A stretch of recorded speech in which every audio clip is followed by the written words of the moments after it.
Thank you, Jorge. Jorge has been an outstanding leader of our ministry, and one of his tremendous gifts has been to give great vision to our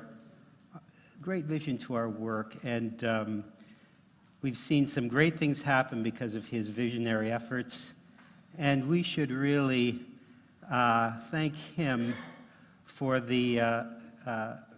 just the realization of this conference as it is today, and we really should thank him. We should really make that a point of doing that now, and I just want to thank you, Jorge, for that.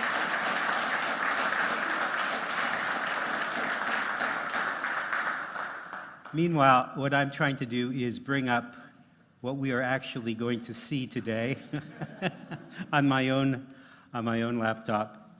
I was asked to speak on Jerusalem out of the ashes, and when I asked what the topic really was, the answer came back, well, Mitch is going to talk about Jerusalem, past and present, but he's going to kind of skip over some of the details of how it emerged as the modern capital it is. And I had been talking about this. This is actually a very significant year because we are at the 100th anniversary of what is called the Balfour Declaration this fall. And this really marks one of the most significant turning points in modern history. And really the existence of Israel, the existence of modern Jerusalem is tied to that momentous event. So I'm going to talk about really the development and the vision that has been realized because of events that have taken place literally, and for most of us, within our lifetimes. And that's the amazing thing. What we are looking at is the faithfulness of God that we have seen, literally. We've seen it with our own eyes. Now, a lot of the vision for... Where'd it go? There it is. A lot of the vision for understanding the significance of Israel comes from this man, the original prime minister of Israel and one of the founding fathers of the modern state of Israel, David Ben-Gurion. He understood more than any other leader of his time the significance of Israel. People tend to think that Israelis are secular. And you may have heard, Israelis, they're a different kind of breed. There's the Orthodox, and then there's the secular, and almost never the twain shall meet. Ben-Gurion was a thoroughly biblically trained, true modern scholar. He was the kind of man who would spend hours arguing with his chief of staff over little details of the Bible that they would just argue over. Now, this is his words. The state of Israel has had and will have only one capital, the eternal Jerusalem. That was his credo. That was the basis on which he insisted. Israel had to have one capital only, despite the fact that its greatest modern city was on the coast. And in fact, most of the Jewish settlers were on the coast. Jerusalem was a very difficult city to settle for Jewish people, even though since the beginning of, not the beginning, but I'd say about the 1880s, and definitely by the beginning of the 20th century, the vast majority, or the largest majority of people in Jerusalem were Jewish. This is a very overlooked fact. People will suggest to you, no, it was always an Arab city. Not true. Jerusalem, from the beginning of the 20th century, was a Jewish city. Why? It was a backwater. It was not a place of great, commerce. There was no great reason to live in Jerusalem unless you wanted to. And Jewish people wanted to be there.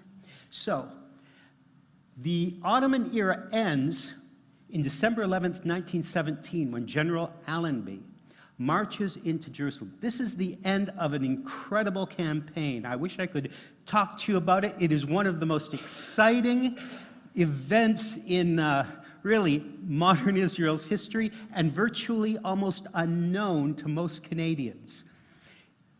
It is well known to Australians and New Zealanders who fought in Israel during this time and made really this victory possible. But this was a request. This is what David Lloyd-Jones asked Allenby to do. He said, "Give me Jerusalem by Christmas." And Allenby succeeded. December 11th, he marched into Jerusalem, but what he really did was he transformed what was an Ottoman-era backwater into the centerpiece of what would be a Jewish homeland. And it was really, surprisingly enough, more than a month before this, that the British released the Balfour Declaration. Winston Churchill once said that in all the years that I spent in the British cabinet, we never discussed anything more than we did the Balfour Declaration. It was not an accident. It was not simply something that we allowed to happen. It took the deepest level of discussion until finally they determined that they were going to say to Lord Rothschild that they were going to stand behind the creation of, and it's very, very important that they use that term, the Declaration of Sympathy with Jewish Zionist Aspirations, and that they were seeking to see, viewing with favor, the establishment in Palestine of a national home for the Jewish people. There is nothing ambiguous about those words. A national home for the Jewish people. And this is exactly what the British were asked to do. We need to remember that as Israel was established by law, there are a lot of nations today that question whether or not Israel has a right to exist today. A lot of those nations, same nations, were created at the League of Nations in San Remo in 1922. Nations like Iran, Iraq, nations like Saudi Arabia. They were really created by the will of the United Nations after the First World War. So was Israel. But most of those nations did not want to see a modern Israeli state, and they resisted it to the extent that look what happened to the original mandate. You can see 77% of it was supposed to become a homeland for the Arab people. Of course, what happened instead was that the Hashemites ended up taking it over, and this created a whole other issue which we can't discuss by any means fully. But you need to understand, July 24th, 1922, really the nations determined that there would be a British mandate, not simply to rule this area, but a British mandate to create what they declared in 1917, which was a national home for the Jewish people. Nothing ambiguous, and in fact, under international law, this should have happened. Unfortunately, it did not really become fulfilled until after the Holocaust. One of the great tragedies of modern history. The British actually stopped immigration into the land virtually at the very moment Jewish people needed a homeland the most. And this is an incredible tragedy because 6 million died desperately seeking shelter. Nowhere to go, nowhere to run, and literally hounded to death, murdered in every conceivable way. Not until 1947, and by the most really by the slimmest of margins, to some degree, does the United Nations Special Committee on Palestine, UNSCOP, remarkably changing its view because of the Canadian Supreme Court Justice Ivan Rand, who absolutely told the rest of the committee, ultimately, 1922 stands. The nations determined this, and despite all the resistance that was being put up by the British and the Arabs, who absolutely insisted there could never really be a Jewish state here, Ivan Rand simply said, you know what? We've already committed to this. The real issue is whether or not we're going to do it. And the committee determined it. The United Nations, busily helped along by the Canadian delegation, led by Lester Pearson, and as a result, the United Nations votes in November 29th, 1947, to actually create and fulfill the promise of San Remo. Now, here's a modern picture of Jerusalem today as we know it. And I just want to put this up because how many of you have been to Jerusalem? Many of you have been. And I want you to see this map because it kind of orients us, because we're going to be talking about modern Jerusalem as it becomes. Of course, when we start, most of Jerusalem is really clustered around the old city. And in fact, that was really the heart of Jerusalem until the end of the 19th century. It's not until Allenby arrives and literally the Turks no longer control Jerusalem, and there begins to be the influx of funds, the influx of greater investment into a modern Jerusalem, that Jerusalem begins to expand as a city, and it moves largely past these original limits of the old city, and the western, what we call the western section, begins to be developed. Now, this is by no means a full map of the entire city. There's lots, there's lots that's not here. But this gives you a sense of the heart of the city, but also a lot of the major areas that you're familiar with and have visited probably. Here's the Knesset, the Israel Museum. You can see how far they are from the old city. You can see as well the areas that you have become familiar with in other ways. Many of you have visited, for example, as Mitch was talking about, the Garden of Gethsemane, the Mount of Olives.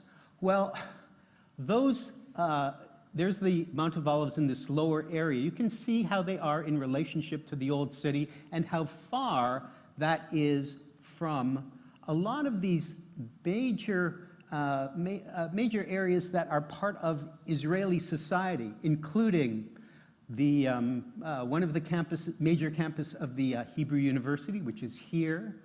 And you can also see the Bank of Israel, which is also on this far western side. I'm going to discuss why this is as well today. Now, after the partition plan in 1947, we don't realize this. We often talk about the War of Independence for Israel as if it was something that started on May 15th, 1948, because everybody knows, or most people who know some of Israel's history know that as soon as Israel declared statehood, what happened? All its neighbors invaded, attacked. But this is really this is actually a very inadequate perspective on what was taking place. As soon as the partition plan came into effect, the Arabs began to do everything possible to, A, destroy the initiative of the Jewish settlers, which, by the way, they were called at that time the Yeshuv. That's the Hebrew term that they would have used for the settlement. So the Yeshuv was literally beginning to come under numerous pressures, violence, actually the untrammeled kind of violence of bombs, people dying in the streets, various attacks on small settlements. All of these literally ramping up until really the declaration of independence is the point where the rest of the nations around join in. The only thing stopping the Arabs from pushing out the Yishuv totally is the presence of the British, because they are not going to leave until the end of April 1948. So until the British leave officially, the Yishuv is in preparation for what they know will happen once the British are gone. Now, the British have no love for the Yishuv. They really were in open conflict in many ways. And on the other hand, they were highly connected with training and developing the Arab armies. Specifically, the Arab Legion in Jordan, which was highly trained by the British and led, in many cases, by former British officers. So this is tremendous frustration for the Yishuv. And here's Ben Yehuda Street. Now, many of you have been on Ben Yehuda Street. It doesn't look all that different even at this time, except it is being attacked. There were numerous attacks literally on Ben Yehuda Street during this period between November and May, and it's horrific to live there. One of the people who we'll talk about is a person who spends time in Israel.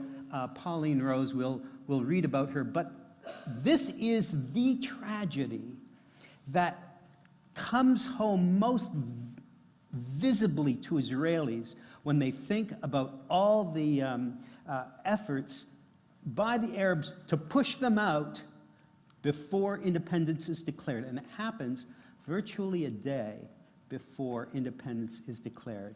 It happens on the 13th of May. Kfar Etzion is in an area which we today call Gush Etzion. It's the Zion block south of Jerusalem. It's an area south of Jerusalem where my brother happens to live and his family. And there is a small settlement. There's a bunch of settlements actually in that area, but one of the key ones is this one, Kfar Etzion. Kfar Etzion is being attacked by the Arab Legion during this time. It's gangs of Arabs and the Arab Legion, which has guns, well-equipped, and has been British trained.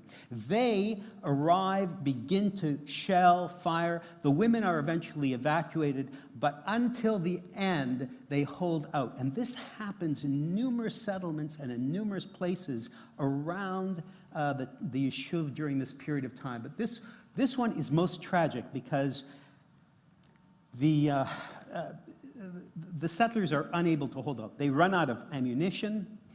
They are overpowered. They are pushed into a bunker, and then the Arabs throw in grenades. The massacre is horrific by any standard. But more than this, Jerusalemites are hearing about this on the radio. And Jordanian radio is basically saying to them, this is what we have in mind for the rest of you when we get there. So this is the nature of the circumstance in which Israel is born. The great event, May 14th, remember it's disputed because the hours between May 14th and May 15th, 1948, for them it's May 14th, for us at a certain hour it's May 15th, 1948. Either way, the state of Israel is born quite literally out of the ashes, out of the Holocaust. My father was one of those who literally came out of a camp, spent time, tried to resettle back in his own hometown in Hungary, couldn't take it because of the Zionist education he'd received. He decides to go to Israel. That's where he meets my mother in May of 1948. They have a family. They are living in the land as a family. And the people realize they have no choice but to go to war.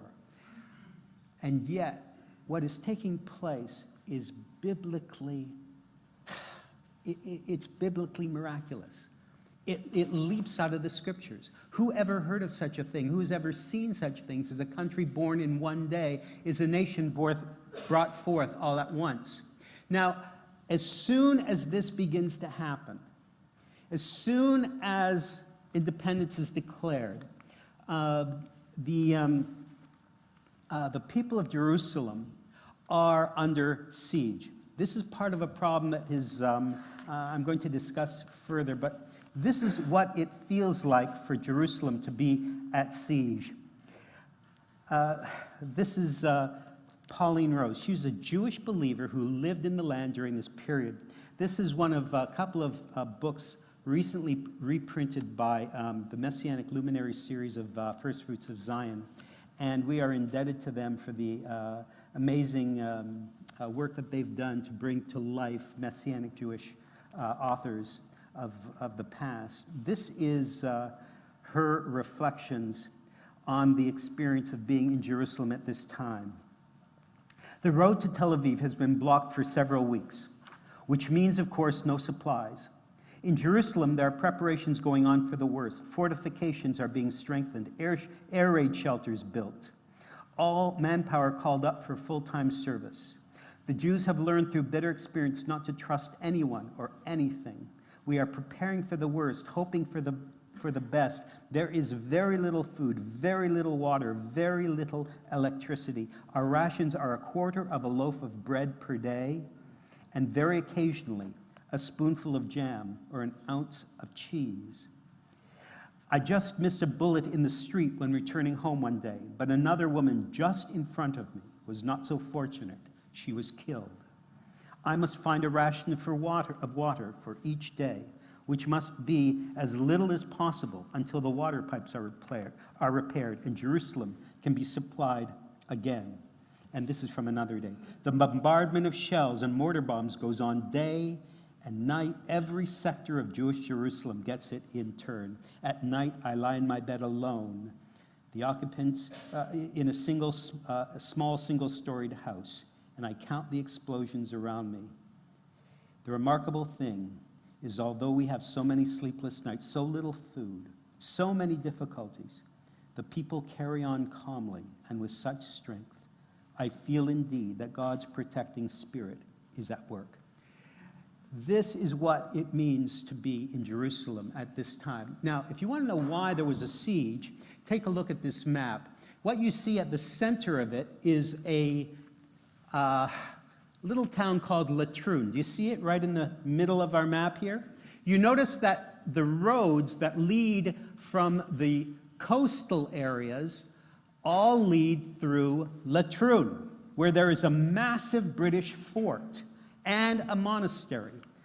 This massive British fort is unfortunately taken over by the Arab Legion. And as a result, they are firing on every convoy that tries to get to Jerusalem.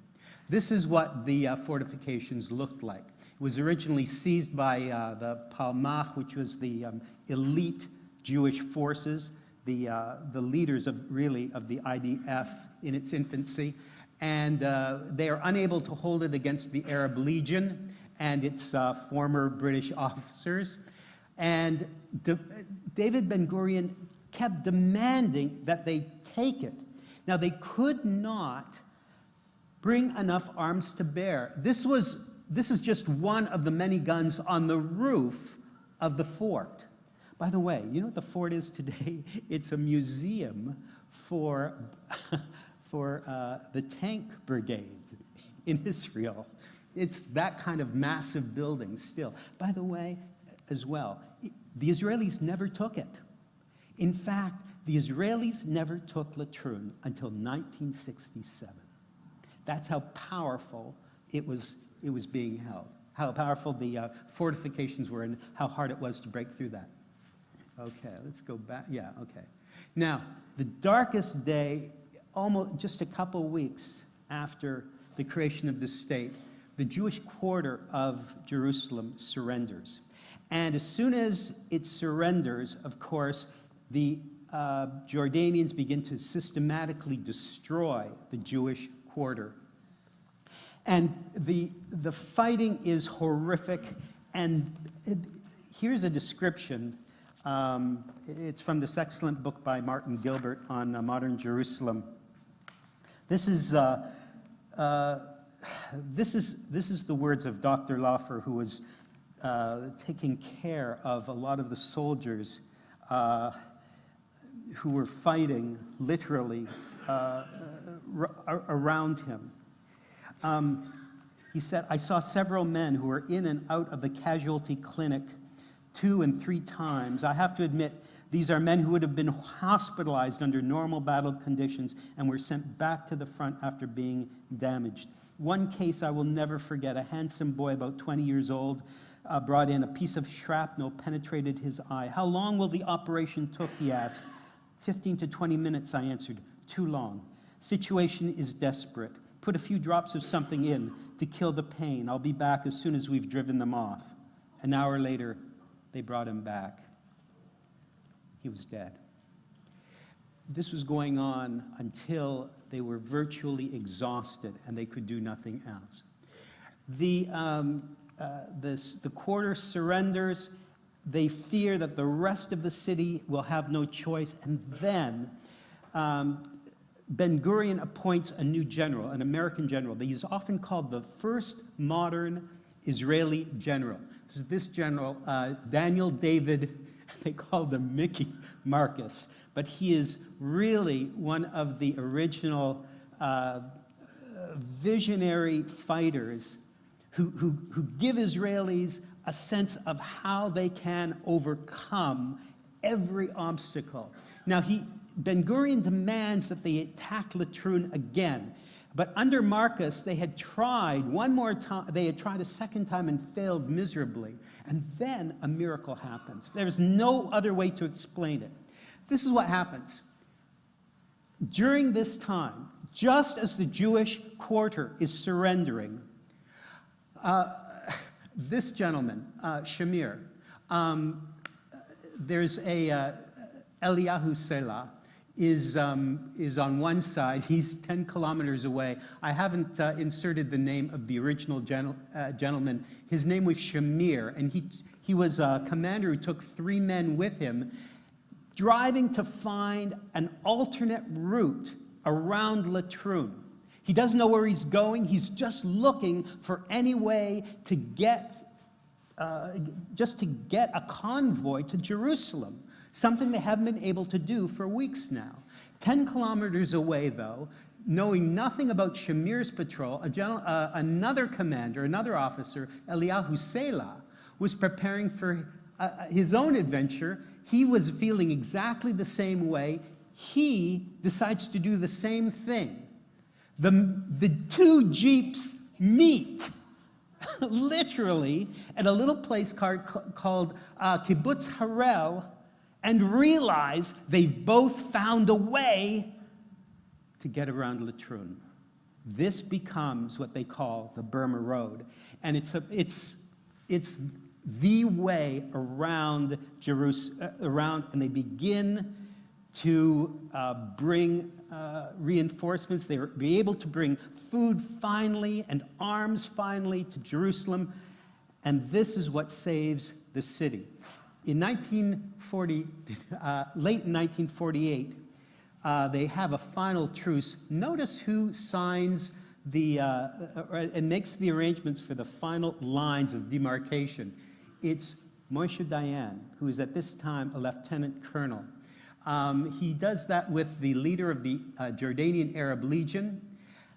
One of the reasons that both sides, the Jordanians and the Israelis, move this quickly to make peace and determine a fault line between the city is because the UN is still anxious to internationalize Jerusalem. That's their original vision, to internationalize the city. So literally Jordan and Israel both, particularly Israel under Ben-Gurion, wants to declare Jerusalem is the capital. So they annex West Jerusalem, and they declare that this will definitely be their capital. And in fact, February 14th, 1949, for the first time, the Knesset meets in Jerusalem and elects Chaim Weizmann as president. It's an act which determines its future. Now, notice still, again, it's hard for us to appreciate this fully. You can see why. The original map of what they were going to create is out of, as an Arab and Israeli state or Jewish state, is divided between the orange and yellow markers. And you see Jerusalem was supposed to be under UN administration. After the war, Jerusalem is literally just, an insert onto the map of Israel almost. You can see it's how overextended it is and how close it is literally. It's really closer in some ways to Amman as far as the Jordanians are concerned than it is to Tel Aviv. But the fact is that it's a divided city. And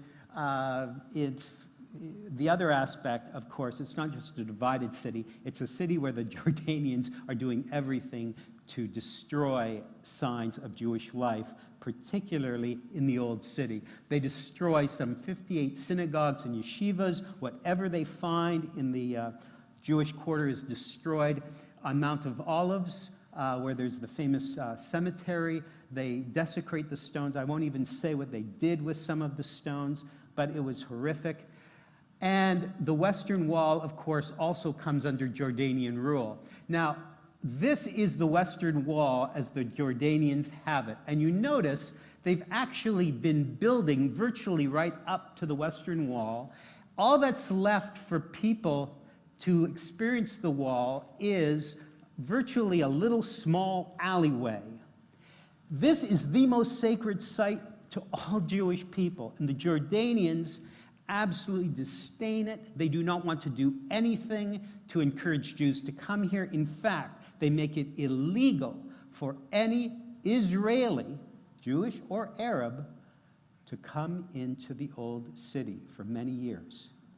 Now, if you're an American tourist, you can come in. But if you're an Israeli, you can't. So they create a divided city. Now, here's the division. I've kind of put a magic marker through our map of Jerusalem so you have a sense of what was missing. A lot of the areas that you're familiar with today, the Mount of Olives, Gethsemane, these famous heights, Mount Scopus, where they originally had the Hadassah Hospital and Hebrew University, and Hebrew University has since been rebuilt up there. It's all in Jordanian hands. And there's all kinds of no man's land here. This was not a happy place. It was a divided city, and like all divided cities, there was a lot of pain. Most significantly for Jewish people, the loss of the Kotel, the Western Wall. They could not go to the most sacred place which they had heard of but could not see. So this is a place where the Israelis are anxious to rejuvenate this city as their capital, but are unable to place a lot of their great buildings close to the traditional centers. And that's why so many of them are in West Jerusalem. But nevertheless, they open up significant centers. They want to make this a place of culture. They want to make this place a rejuvenated city. The Jordanians, by the way, the Jordanians actually are very happy that Jerusalem is not that important, because while Jerusalem now diminishes, the capital city of Jordan, which is Amman, flourishes tremendously, and they move a lot of the Arab offices from Jerusalem to Amman. Amman flourishes, Jordanian Jerusalem becomes less important, but the Israelis, of course, begin to build. They build their museums, the great Hebrew University, and of course the Knesset opens July 1966. Pauline Rose, by the way, she's also determined to live on Mount Zion, and it's fascinating when you realize where Mount Zion is. It's so close to the line that she is literally moving into a house, this house, where she can see the Jordanian sandbags through her window. Now, what she is a famous gardener, and the Israelis allow her to move there because she says, I want to build a garden. And they're fascinated by this determined Israeli woman who wants to create. This is the garden. It's an amazing garden. This is built with the Jordanian guns just a few yards away. That is the kind of believer she was. That was the kind of testimony she had to her generation. Martin Gilbert, by the way, mentions her in his book. He mentions her as a unique resident of Jerusalem. One of the great Messianic Jews of the 20th century. And of course, in May of 1967, the song Jerusalem of Gold is written. There's a fascinating story about it, of course. Naomi Shemer was a songwriter. They wanted her to write a song, and she just agonized over it. And finally, she went to it was Teddy Kollek who had encouraged the National Song Contest people to get songs for Jerusalem. Anyway, she was just agonizing over this whole thing. And finally, she went to the people who were running the contest and said, I can't do it.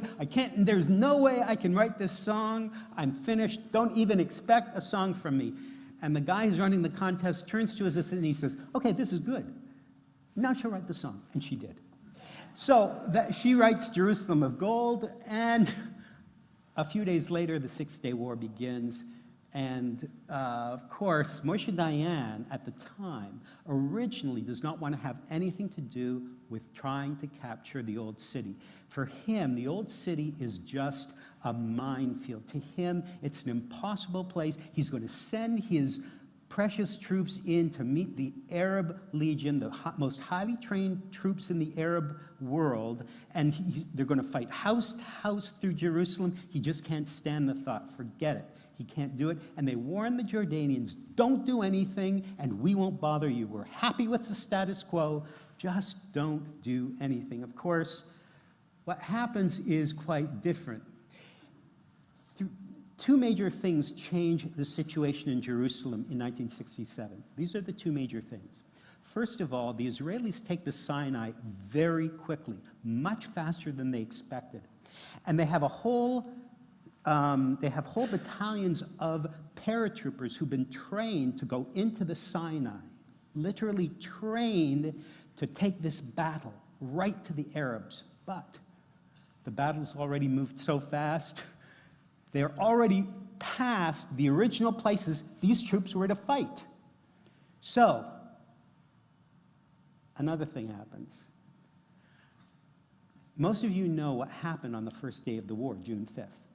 You know that the Egyptian Air Force was totally destroyed, right?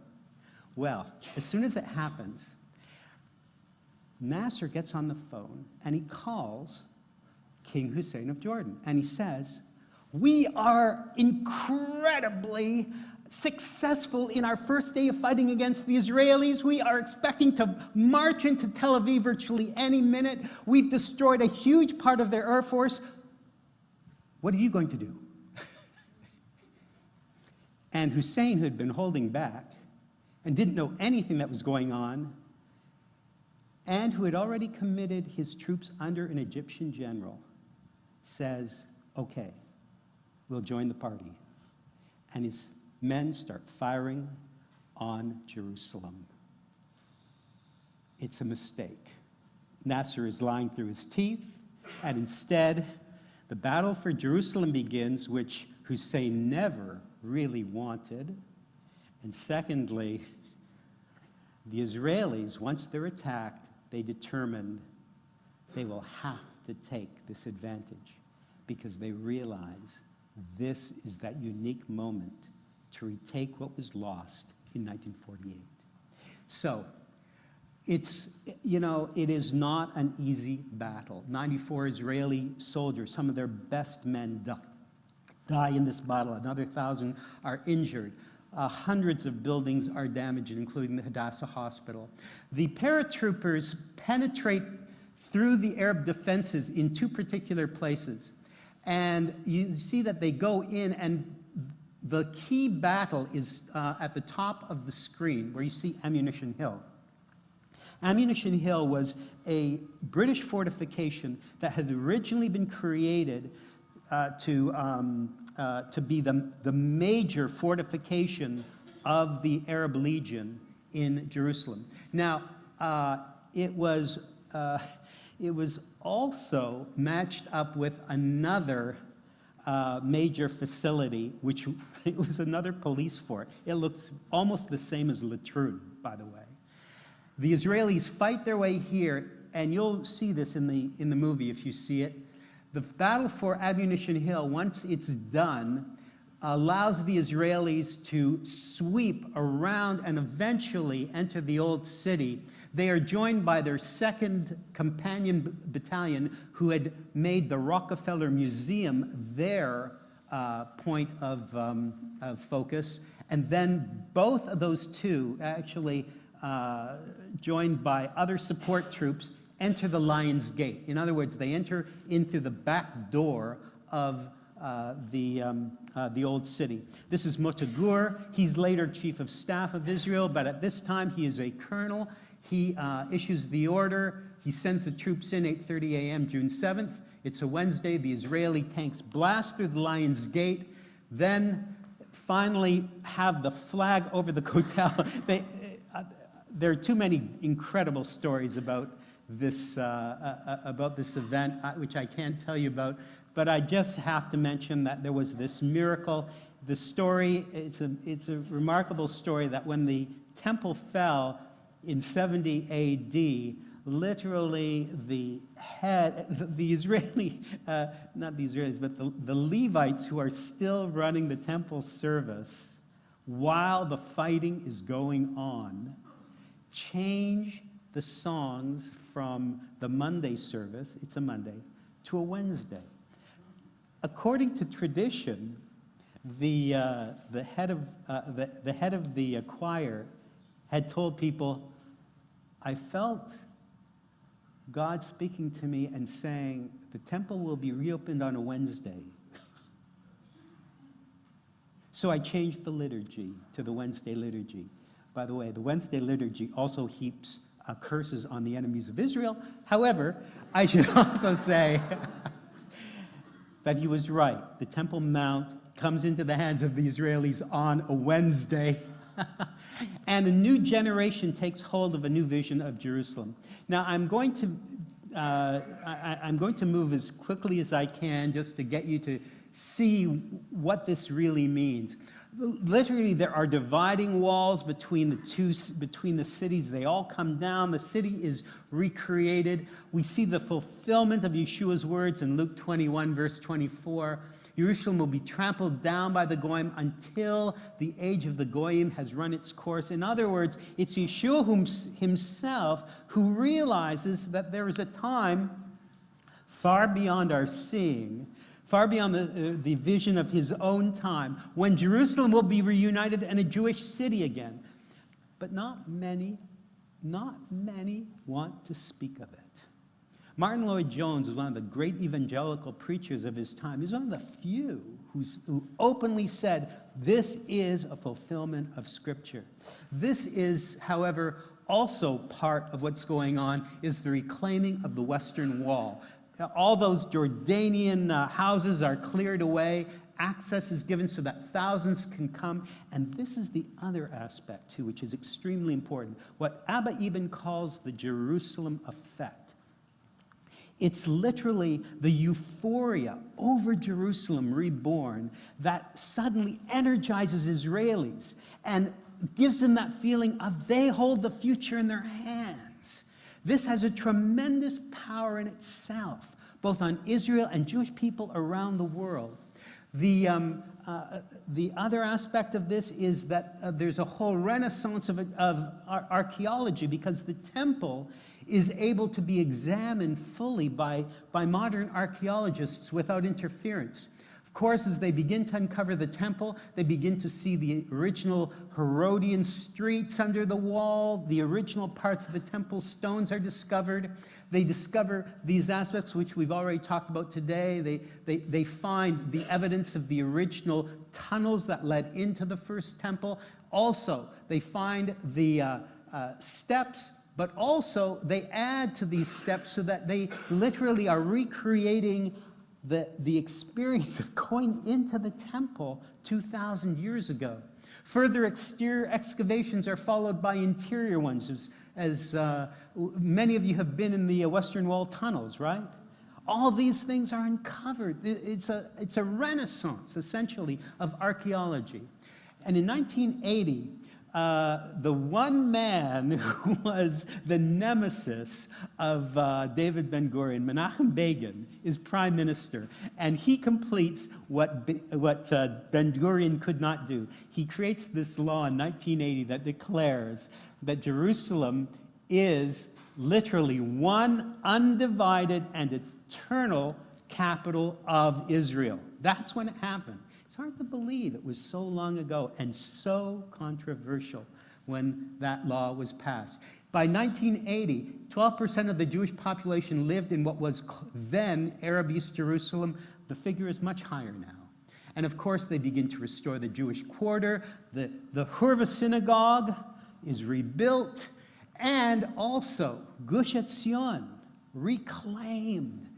It's an incredible story. Hanan ben Porat, who was one of the original paratroopers who arrived at the Western Wall, he implores Levi Eshkol to allow his people to go where 127 people were massacred on the eve of independence. We just want to pray where our parents prayed, and that really is the beginning of settlement in the West Bank. Take a look at the population numbers. It's quite interesting. Note how the Jewish population has grown tremendously, as has the Arab and Muslim population. The Christian population, however, has actually declined. Christians leave Palestine. They leave because it's not easy to be a Christian, either in Israel and definitely it's difficult to be one in modern Palestine. But the total numbers very clearly show Israel coming into its own. And of course, the challenge of Jerusalem is that it is a challenge to the nations. The rise of modern Jerusalem really challenges the nations in two ways. First of all, it challenges the nations because Jerusalem is as Jewish as Yeshua. The rest of the nations have spent 2,000 years saying, Jerusalem really belongs to us, and they fought over it as if it was theirs. But wait a minute. Who really can say Jerusalem belongs to them? For whom did Yeshua cry over Jerusalem? In Matthew 24:34, we read that Yeshua is actually trying to tell people that Israel will remain until his return. He mentions this issue of the fig tree, and this is a passage that's often misinterpreted. As soon as its twigs get tender and its leaves come out, you know the summer is near. Even so, when you see all these things, and he's talking about time, events which will take place in the future, some of which have happened in our time. He says, I tell you the truth. We often interpret the phrase this generation, and it could be this generation, except that it doesn't work. This is a phrase that does work. This people will certainly not pass away until all the things that I have predicted will take place. In other words, it is Yeshua who lays claim to Jerusalem as his city, and Jerusalem as the objective of his people. I'm going to have to close, of course, because time's run out. The scriptures speak to our time. The scriptures tell us This is what God has envisioned, the vindication of Israel, the rejoicing of Jerusalem. Whoa. And, of course, while others may have claimed Jerusalem as their own, as the mountains surround Jerusalem, so the Lord surrounds his people, both now and forevermore. Pray for the modern city of Jerusalem because it is eternal Jerusalem. It is eternal Jerusalem, the capital of the Jewish people, now and forevermore. Amen. Thank you.